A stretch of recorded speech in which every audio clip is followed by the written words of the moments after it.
যে আজকে এক এক দিন এক এক ভাষায় তারা কথা বলছেন। তারা বলছেন যে এই সরকার কি শুধুমাত্র ভোটের জন্য হয়েছে নাকি। কেউ কেউ বলছেন যে ভোটের আগে অমুকের বিচার করতে হবে, তমুকের বিচার করতে হবে। আর সাংবিধানিক অধিকার এবং গণতান্ত্রিক অধিকারকে যারা পাশ কাটাতে চাইবে তাদের মাথায়ও স্বৈরাচারের ভূত আছে, এটা আমরা একসময় ধরে নিতে বাধ্য হব। সাবজেক্টটা অত্যন্ত পারফেক্ট একটা সাবজেক্ট, কিন্তু এই সাবজেক্টের উপরে কিন্তু আমরা অতীতেও বক্তব্য রেখেছি। সমস্যাটা হলো অতীতের বক্তব্য রাখতে গিয়ে আমাদের কোনো সংকট ছিল না বা মুখে কোনো সংকোচ হতো না।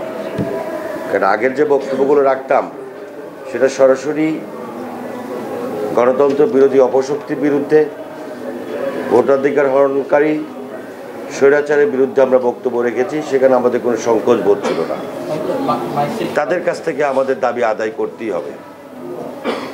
কিন্তু এখন একই বিষয়ের উপর যখন আলোচনা করি, যাদের বিরুদ্ধে আমাদের কথা বলতে হবে, যাদের কাছে আমাদের দাবিটা চাইতে হয়, তারা আমাদের সৃষ্ট, আমাদের রক্ত, শ্রম, ঘাম, জীবন, সম্পদের মূল্য দিয়ে অর্জিত।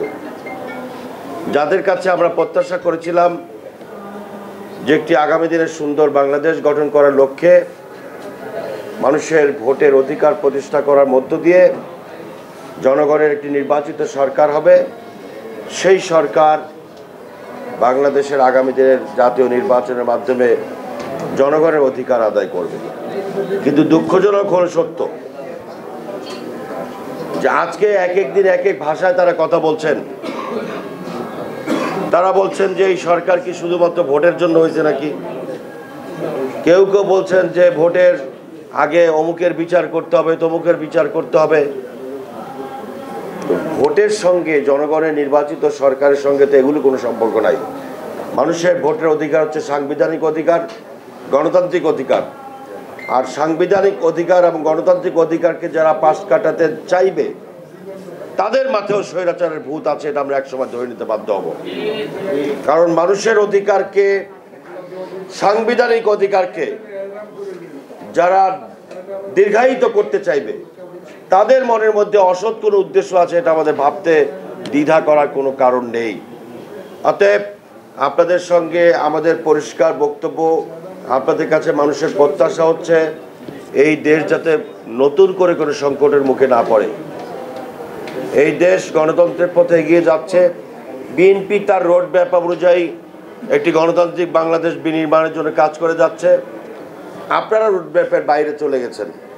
বিএনপির রোড ম্যাপ অনুযায়ী যতদিন পর্যন্ত জনপ্রতিনিধিত্বমূলক একটি গ্রহণযোগ্য সরকার বাংলাদেশে প্রতিষ্ঠা লাভ না করবে ততদিন পর্যন্ত বিএনপির এই আন্দোলন সংগ্রাম অব্যাহত থাকবে।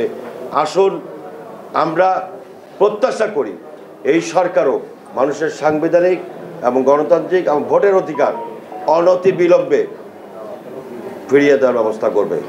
যদি ফিরিয়ে না দেয়, আগামী দিনে আমাদের এই রোডম্যাপ বাস্তবায়নের জন্য আমাদেরকে যা যা করার দরকার সেই কাজগুলো আমাদের করতে হবে। আপনাদের সকলকে ধন্যবাদ। আসসালামু আলাইকুম।